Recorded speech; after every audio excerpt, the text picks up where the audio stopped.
Beltron do ख़त्म होगा outsourcing. तो बेल्ट्रॉन डीओ में जो है, जो बेल्ट्रॉन का जो भी आउटसोर्सिंग वाला वैकेंसी है वो सारे ख़त्म होंगे और अब सारे जो पोस्टेज है वो परमानेंट हो जाएंगे या संविदा पे हो जाएंगे, ऐसा जो है एक डॉक्यूमेंट सामने आया है उससे पता चल रहा है। और कल्याण विभाग जो है अब इस मामले में बहुत सख्त होता दिख रहा है, क्योंकि उसने एक डॉक्यूमेंट जारी करके सारे विभागों से एक बात ऐसी बोली है जिससे ये पता लगता है कि अब सरकार और बाकी जितने भी डिपार्टमेंट हैं लोक कल्याण से रिलेटेड, वो सारे इस बात को लेकर चिंतित है कि आउटसोर्सिंग का जो बहाली है, जिससे कि छात्रों को या फिर जो भी अपने ज़िंदगी का बहुत ही बहुमूल्य समय अपने विभागों और सरकार को दे चुके हैं, अब उनका क्या होने वाला है। तो इसको, ये डॉक्यूमेंट आपके लिए बहुत इंपॉर्टेंट होगा। और जो भी लोग बेल्ट्रॉन का एग्ज़ाम दे रहे हैं उनको ये ज़रूर लग रहा हो कि कब एग्ज़ाम आएगा और कब से ज्वाइनिंग शुरू होगा, तो ये सारी बातें बताई जाएगी और ऑफिशियल नोटिफिकेशन देखिएगा अभी सारे बातों का। और अगर आप चैनल पे नए आए तो चैनल को सब्सक्राइब जरूर कीजिएगा। अगर आप बीएसएससी या फिर और भी कोई भी बिहार से कोई भी रिलेटेड जॉब का जानकारी पाना चाहते हैं तो आप कमेंट सेक्शन में पूछ सकते हैं।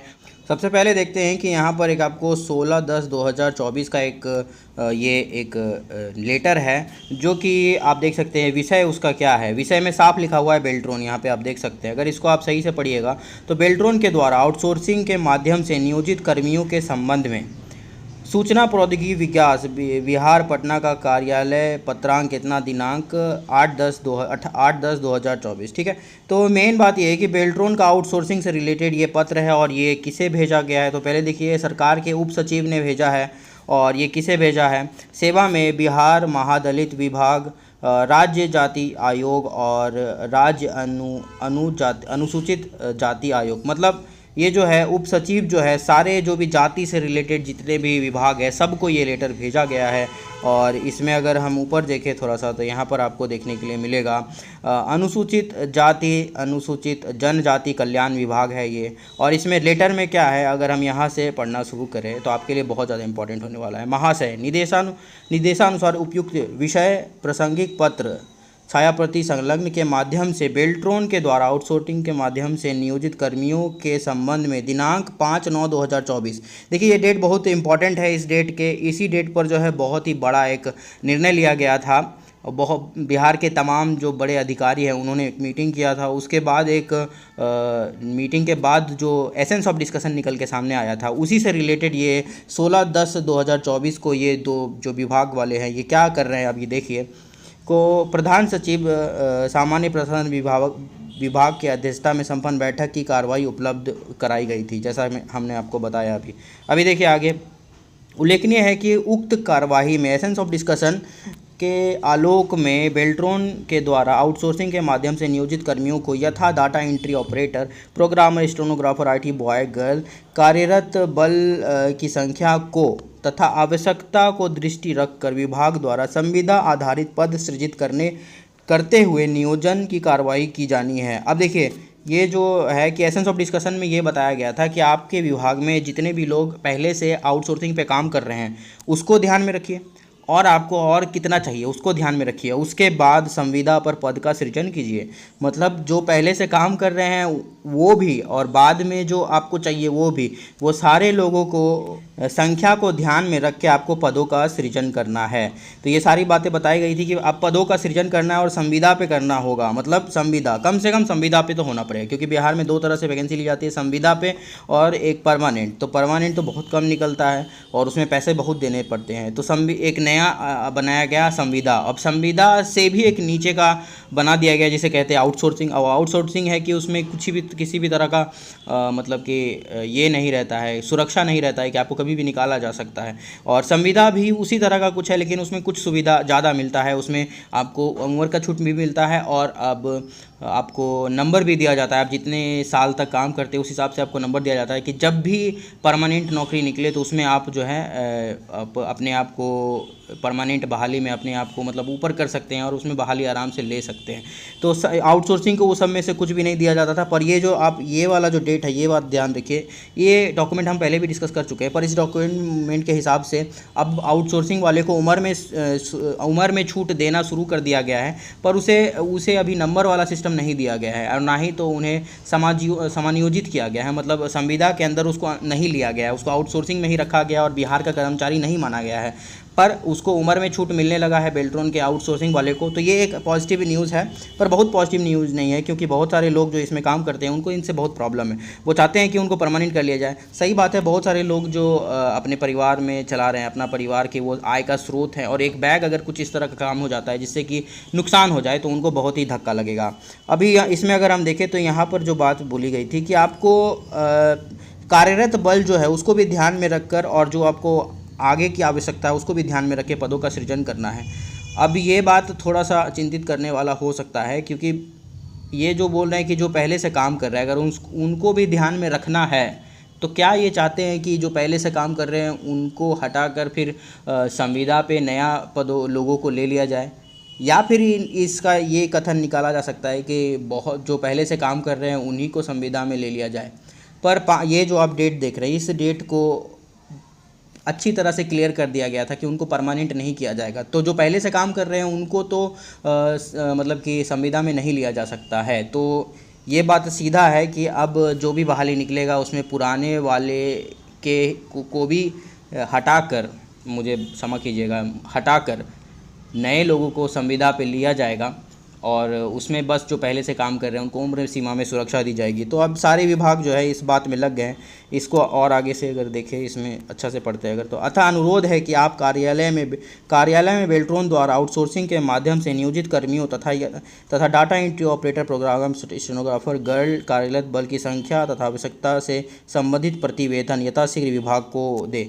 तो ये बता रहे हैं कि अब बताइए, दीजिए विभाग में सारा बताइए कि आपके पास कितने चाहिए, कितने पहले से काम कर रहे हैं, ये सारा डाटा दीजिए।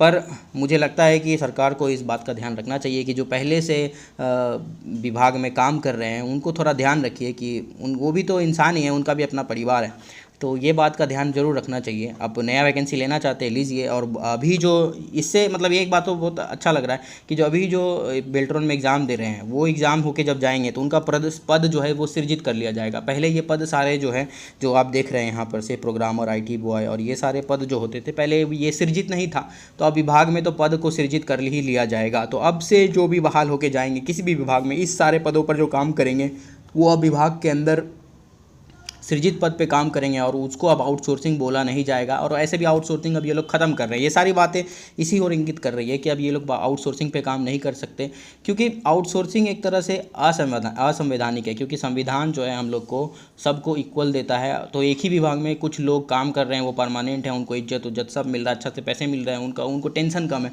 पर एक ही विभाग में कुछ लोग आउटसोर्सिंग पे काम कर रहे हैं, वो काम तो वैसे ही कर रहे हैं और वही काम कर रहे हैं और उनका काम का भी बहुत ज़्यादा महत्व है, लेकिन उनको मतलब कि वो जो एक सेटिस्फेक्शन मिलना चाहिए वो नहीं मिल रहा है, उनको एक डर बना हुआ है। तो ऐसा तो सही नहीं है और संविधान हम लोग को इस तरह का अधिकार देता है। तो ये सारी बातें हैं और आप देख सकते हैं कि विभाग जो है ये कर रहा है और सारी डाटा जो है लिया जा रहा है। तो एक बात तो पक्का है कि संविदा पर बहुत बड़ा वैकेंसी आने वाला है, या फिर जो लोग अभी एग्ज़ाम दे के पास करेंगे उनको संविदा पे ले लिया जाएगा। तो ये सारी बातें हैं, धीरे धीरे क्लियर होगी। बहुत सारे मतलब डॉक्यूमेंट्स जो आते जा रहे हैं। आप पुराना मेरा वीडियो देखिए, तो अभी कल या परसों एक वीडियो डाले थे, उसमें तीन विभाग से इसी तरह का एक डॉक्यूमेंट जारी किया गया है। सब अपने अपने विभागों में जो है वो ये इस बात का तलाश कर रहे हैं, इस बात का मांग कर रहे हैं कि आप कितने आपके विभाग में लोग जो है वो काम करते हैं आउटसोर्सिंग पे, आपको कितना चाहिए। सारे लोग कर रहे हैं, क्योंकि वही बात है, ये वाला डेट आपको बहुत ध्यान रखना चाहिए।